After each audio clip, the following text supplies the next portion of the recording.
little bit tonight, LeBron. Because when you sit out, you know, it don't affect you.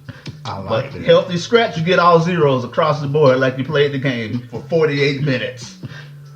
But then they'll start making up, oh, I got a foot injury in my foot.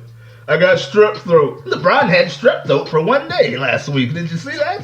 I did. A couple weeks ago, yeah, he had strep throat for one day, and on a Sunday, he was back out on a Monday. It's been hard to keep up with the NBA, But man. they expect, and then in college, I'm sorry, I'm gonna have to go over 10 minutes because, like I said, these NBA, just the sport that I love is dying right in front of my eyes. You basketball players make me sick in the NBA. You college referees, the game isn't about you. I can't even watch a college game without being sick to my stomach with these ridiculous calls. Do you see this? This has been the worst Ever. officiated Ever. tournament that I can remember. If you swipe for a ball, you can get all orange ball, everything, foul. You want to box out. You don't even let these kids box out. They get rebounds. You're calling fouls. And then you're running up on them and pointing in his face like it's on you. And then the kid can't say nothing to you.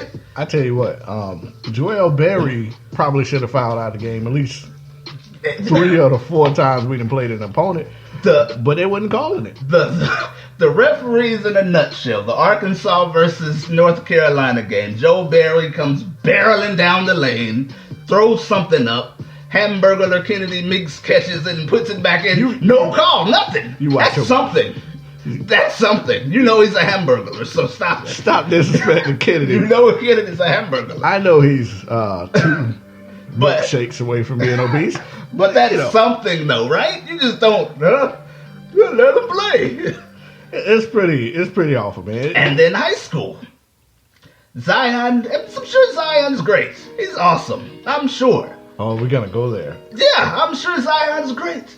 But have you seen Zion shoot a jump shot?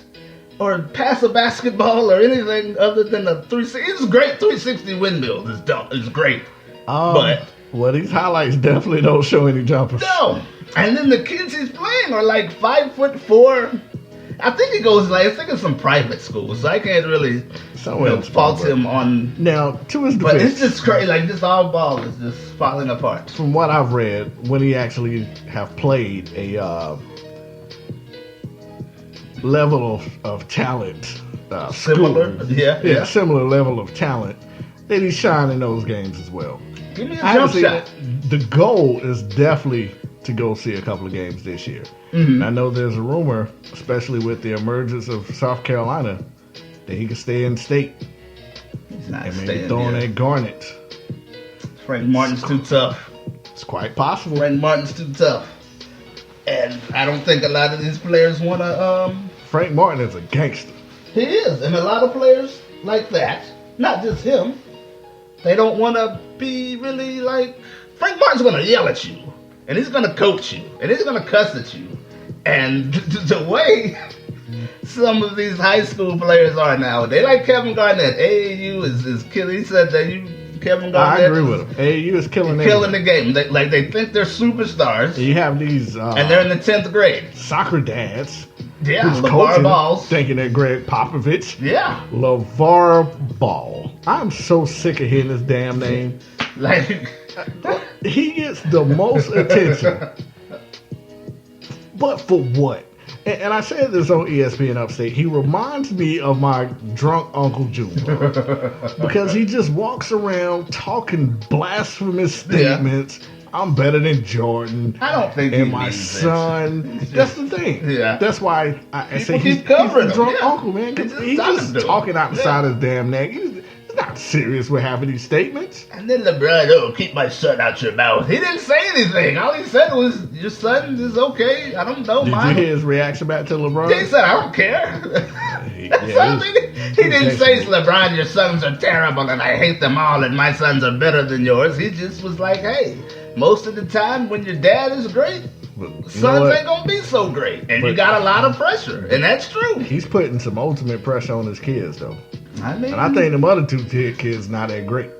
I mean, like me personally, I can't scout a kid in the 10th grade and say he's going to be the next big thing. I mean, that's just There's a lot of guys. We know a lot of guys when we were in high school that could do 360 windmills and dunk and all of this other great stuff. And unfortunately, it just doesn't work out. So for me, I'm not about to put a 10th grader and evaluate a 10th grader and say they're so awesome and great. I mean, that made perfectly good sense. Let's dive into it. We just had to rant a little. Yeah, I had to get it off my chest. Perfect. Get it off. And I'm glad you got it. Anything else though? That was it. We missed a week, so we got a lot to cover. I just wanted to give LeBron like that heads up. Like, you don't know why people are angry. This is why people are angry. Never know. We might go back into interview mode. Might talk to LeBron, or maybe maybe we need to talk to Jerry Jones because we about to talk about some of these NFL owners. But let's get into the meat and the potatoes. All right. The elephant in the room. Is Colin Kaepernick being blackballed? That's been the question all over the place, all over the sports media outlets, even though I pushed this show before I saw any one of them damn shows cover the topic. Yeah. But it's okay. We're going to do it our style, our way, which is, going to be a little different. But here we go. So, the comparison I wanted to make, Josh, is between Cap and Tebow. Mm-hmm. Two kind of different players, but very, very similar. Very similar. I mean, the question is being asked, of course, is he being blackballed? But ironically, I used to hear the same thing about Tebow. Was Tebow being blackballed? Yeah. After he decided, Rex Ryan wanted to make him a fullback. And then out of nowhere, he's pretty much gone. You got any breaking news? No, I was just looking something up for. Yeah, no. All right. But today I wanted to tackle the real reason why Cap and Tebow are not signed to any teams. Before we get into any sound bites, anything, man, why do you think neither one of them are signed? Because they can't play. Thank you. That's just it. Like with Colin Kaepernick, the free agency started on March the 7th. It's March the 26th. Come on. He's not Tom Brady. He's not Tony Romo. No one's going to jump on him immediately. All of these teams in the NFL, Dallas, New York, the Eagles, Redskins, the Bills, Miami, the Steelers, they all have quarterbacks. Like no one... And if you don't have a quarterback, you're up there in the draft. No one is going to be like, hey, I think Colin's going to lead us to the Super Bowl. But I will say it's funny how those McCown, there's like 5 McCown brothers in the league. They always are always on a... All seem to get signed. Yeah, exactly. Very ironic. But I really don't think Colin is being blackballed. And again, it's only been, 20 days in free agency. He wasn't a hot commodity. Even if he didn't have all that stuff last year, he's not a hot commodity. I tell you what, before we even get into the sound bites of Cap, I wanted to hear back from one of our listeners. One of them reached out, Jared Swinger, and I just asked him, I was like, the question of the show is going to be, do you think Cap is being blackballed or not? And this is what he had to say. Okay. Our topic is Colin Kaepernick getting blackballed? You know what? In a way, I'm on the fence to say he is getting blackballed, and then I'm like, I don't know yet, because let's just break it down like this. The draft is not here yet, so a lot of people do a whole bunch of block trades and blockbuster deals and stuff like this in the NFL draft when it comes up. But in a way, I say that he is getting blackballed because of the simple fact is that you see some quarterbacks that's not even as gifted as he is or talented as he is that's getting deals. Josh McCown, he's a little old. Mike Glennon, he showed a little bit of, what he can do a couple years ago before Jameis Winston came on the scene. So he's pretty decent. You even got Johnny Manziel getting a look from the Saints, and we know how many ball fights he's been in since he's been out the league. So it's kind of confusing to see if he is really getting blackballed.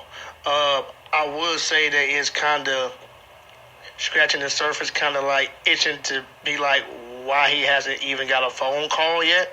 So that's why it could be, in a way, saying he's getting blackballed. But in some type of way, I think at the end of the day, we would just have to see for sure that if he's getting blackballed. So I'm kind of trying to play both sides of the fences here, but let's just wait and see and wait it out till the draft comes, I think, in May.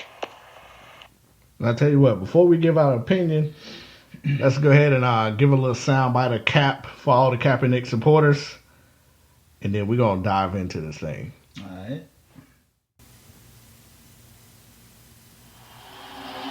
A two-time academic All-American, Heisman Trophy candidate, and co-captain, your quarterback, number 10, Colin Kaepernick. Pick number 36 in the 2011 NFL Draft, the San Francisco 49ers select Colin Kaepernick. So Jim Harbaugh has just made one of the most prolific quarterbacks in all of college football the second-round choice of the San Francisco 49ers.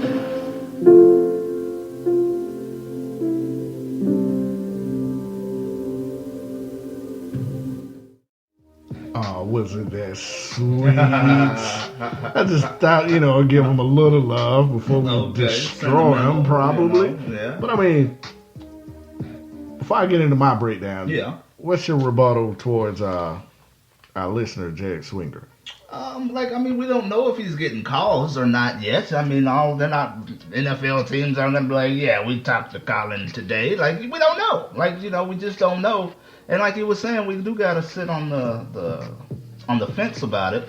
With the McCown boys, they have a what am I trying to say? A reputation as like just perfect backup quarterbacks in the league. Like they're always on a number 2 on some charts in the league somehow. So exactly. So I mean, they're always got a job. If you're a quiet number 2 and you're reliable and you do what you got to do, you always have a job. With Kaepernick, like I said, I mean, I just don't know. I mean, I don't think he's being blackballed because there's rapists and murderers and drunks and druggies all in the league right now, and wife beaters because they can play.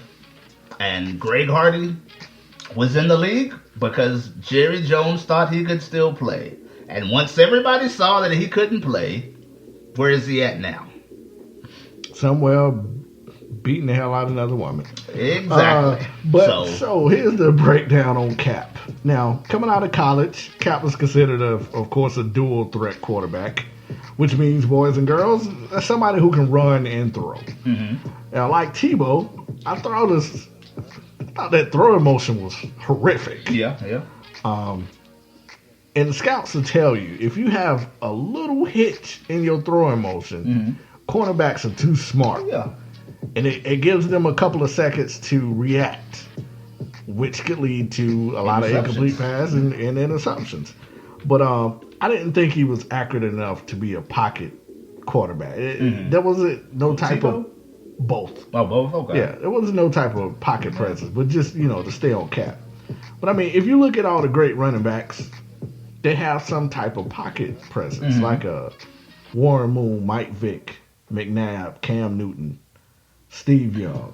They all can step up in the pocket and sling it. Sometimes, somebody might question that about Vick, but Vick had the arm to make up for the accuracy. Freaking robot arm. But then you think about the quarterbacks who can't run, like Quincy crack smoking Carter and Cardell overrated Stewart and Keeley. How the hell did I get drafted? Number 1 Smith, and Terrell wide receiver Pryor, and then you got Johnny. I stay Blaze Manziel. I really don't know why he's getting a look anywhere. But go ahead. Yeah, that's another question for a later time in this podcast. Yeah, but I mean, all those quarterbacks that don't have the type of pocket presence, they don't make it around that long. Same with Cap. Cap could run. Yeah. He had a strong arm. Yeah. But he wasn't the most accurate quarterback. No. And I mean, mechanics, when it comes to quarterbacking, man, mechanics mean everything. Yeah. And Cap and Tebow mechanics was wasn't that good. Yeah, like you said, they're on. just off the bat, them being a dual threat, they're on a limited time clock. Yeah. Like you said, they don't last very long.